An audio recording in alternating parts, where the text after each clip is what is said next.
All right, good evening, everybody. Let me begin by first of all thanking you for joining us this evening. And my name is Jim Beaulne. I haven't had a chance to meet everybody yet. Many of you I haven't met. Um, I first of all want to thank Levi and Nadia just for this invitation to be able to share a few things, maybe from a business perspective or a business point of view. I've been in business now for 30 years. I'm on my 31st year. It's been an incredible journey. I really believe we're in unprecedented times. But at the same time, what I don't want to do is I don't want to discount some of the trauma that this has caused. Maybe some of you are overwhelmed right now. This has been really tough, either relationally, emotionally, financially, some of us even spiritually. And other than that, maybe some of you even know someone that is in the midst of a struggle in their life over this COVID-19. So even though we're going to be talking about some business and recognizing that this is a crisis, but there is opportunity, I just didn't want to minimize the impact of this pandemic and what we're going through. But at the same time, I want to encourage you. I've been through the SARS pandemic in 2003.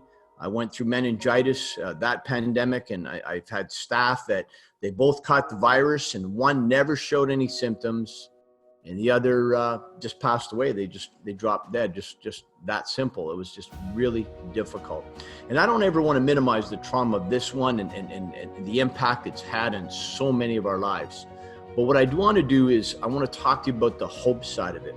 You know, the word in Chinese that says opportunity is the same word as crisis. It's the same word. And I really believe that when there's a crisis like we're in, there's going to be opportunities that are going to abound. But before I do that, I just think it's really important that I connect with my audiences, okay? And I just want to share probably just a little bit about my story for a few minutes with you, if I may indulge myself, just so you can kind of know a little bit where I came from and this journey of, life. And so I'm just going to share it for a couple minutes, and I hopefully this is an encouragement to you this evening. But a little bit about my story. I'm just going to kind of walk through this. I was born here in Ottawa 50 years ago, and it just seems like yesterday. But anyways, I've been 50 years ago, and then I was in foster homes. I was put in a foster home system, and I went from foster home to foster home to foster home. And then I was adopted in a place called Sudbury. And if you've ever heard of Sudbury, Sudbury is about a 5 or 6 hour drive north of Ottawa, northwest of Ottawa. And then I was raised in a place called Timmins, which is another 4 hours north of Sudbury. And that was home. And my dad was an electrician, a blue collar worker. Mom never works outside of the home. But we went through some tough times as a family. We went through the oil crisis in the 70s, the recession in the early 80s. And that put a lot of stress and havoc with our family. We went through some difficult times. And how my dad dealt with the stress of things is he drank. But the challenge is when he drank, he became a violent drunk. And we became violent. I became a victim of child abuse. And so I went through emotional abuse, mental abuse, everything. Matter of fact, I heard things, like the only reason why we adopted you because nobody else wanted you. I heard things like you'll never mount to anything. It was just a lot of degrading things. And things seemed to climax at home back in when I turned 16 years of age. My dad was on the way home from a hunting trip, and he called me and he says, when I get home, I'm either going to kill you or I'm going to cripple you. And so I left home when I was 16 years of age. I lived in this little pink house. And at the end of the day, it had about 8 rooms for rent. I tell people, it was so small, I had to just walk out of the room just to change my mind. And that was really, at the end of the day, that was my home. But what happened was I knew what the tough things were in life. I remember waking up like on a Tuesday and having just maybe a bag of Hostess chips, and that was my food for 2 days. Or waking up and I got a couple cold wieners in the fridge, and that's my food for 2 days. I remember having a lot of month left over at the end of the month. I remembered that clearly. And so when I graduated in the mid to late 80s out of high school. I couldn't afford grad pictures. Grad pictures were like $25. To me, that was $25 was a lot of money. And so I couldn't afford that. So what happened is I applied to college and came to Ottawa in late 80s, went to Algonquin College, took a 3-year business course. And I never even knew I really wanted to do business. It was kind of the thing to take. And so I dove in. I'm not saying I did well in it, but what I want to talk to you tonight about is just recognizing the moment we're in. Because right now we are in a crisis. And the last time when I got into business, we were in the midst of a crisis. Matter of fact, we were going into recession of 1990 and 91. That's when the crisis that we were going into birthed the opportunity of going into business. See, my greatest challenge is I was kind of like a lot of people, and I was told, go to school, get good grades. When you get out, get a job, get security, get benefits, and then all of a sudden the world began to shake. That system was shaking at that point in time. And so what I'm looking at now for the first time is we got a crisis. And it's interesting, and I know this is going to all different audiences, but I'm a person of faith.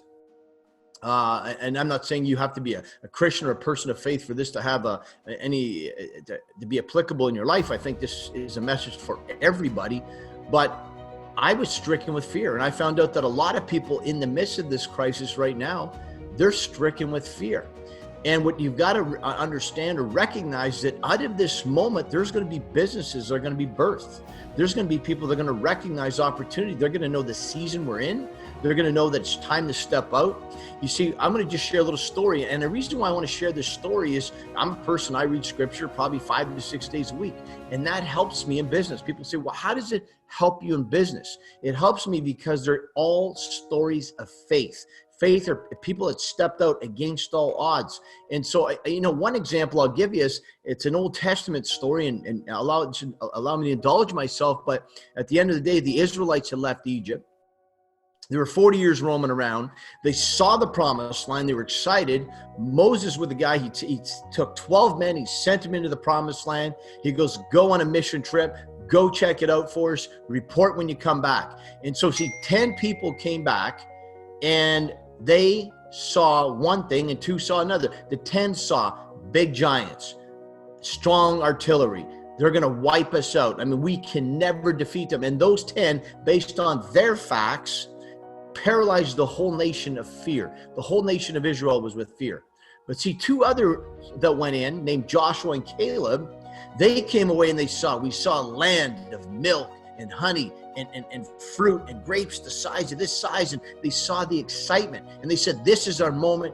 This is our time. See, faith looks toward, where people ought to go. I got to lead people to where they need to be. Fear just looks at the facts. And I want to encourage you and let you know this, that Trump and faith always trumps facts every day of the week. And in business, it's the same thing. It's in moments, in seasons like this, where businesses are going to be birthed. And so in this season, what you need to be doing is a few things. Number one, know that the pandemic, know that it is going to change. We're going to have a new norm. It's going to come out of this. We're not going to go back to the way the way things were. I know somebody's sitting there going, I wonder if it's going to get back to normal. No, there's going to be a new normal. Just like when 9/11 hit, there was a new normal. I mean, we're going to have a new normal in the financial. There's going to be a trickle effect in the economy. Our government has spent $5 billion a week for the last 6 weeks, and probably for another 4. They spent $250 billion. There's going to be inflationary pressures. And so what's going to happen is if you're a salaried employee, you're the ones who are going to feel it the most. Okay, I'm just going to give you a practical example. Right now, we've got this pro-Canadian movement, we need to do that. That's the right thing to do, is to help our relatives and brothers and sisters. But at the end of the day, if you got a pair of jeans that were made in China, and I'm not trying to get into the political realm and who did it and who caused the COVID-19, but at the end of the day, if they were made in China and those jeans were $25, and now because they're pro-Canadian and they're made in factories and benefits and et cetera, and those jeans are $50, that's a 100% increase in inflation. When this is over, you're not going to get a 100% pay raise at work. That's just one example, but there's going to be a trickle effect. And so I'm sharing that with you because you see, we're at a time like Europe's been for 50 years. When you have this kind of inflationary pressures, what's the domino effect? I think the domino effect is you're going to see people now move into multi-generational homes. Our parents are coming into their retirement and their golden years. They got these pensions, but their purchasing power is eroding. but they can have the house, but they need the cash flow to maintain.